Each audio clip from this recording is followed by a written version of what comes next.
дар шаҳри Турсунзода ҷашни баҳору зебои рӯзи модар бо арҷгузорӣ ва гиромидошт ба бузургии зан модар таҷлил гардид. раиси шаҳри Турсунзода кулли занону бонувонро бо ҷашни расмии давлатии рӯзи модар самимона муборакбод гуфт.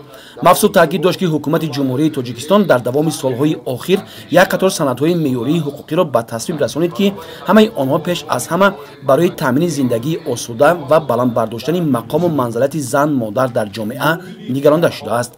ӯ қайд намуд ки дар ҳама гуна муваффақиятҳои шаҳри Турсунзода ақлу заковати занону духтарони минтақа ва фаъолияти пурсамари эшон эҳсос мегардад.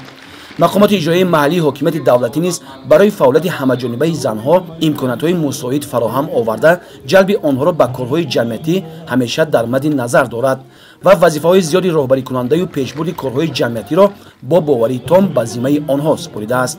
ба як қатор занони фаъол ва собиқадорони шаҳри Турсунзода аз ҷониби роҳбарияти мақомоти маҳаллӣ ифтихорнома ва тӯҳфаҳои хотиравӣ супорида шуд. дар анҷоми чорабинӣ хонандагони муассисаҳои таҳсилоти миёнаи умумӣ ва ҳунармандони хонаи фарҳанги шаҳри Турсунзода барномаи рангини консертиро пешниҳоди аҳли Толор гардониданд.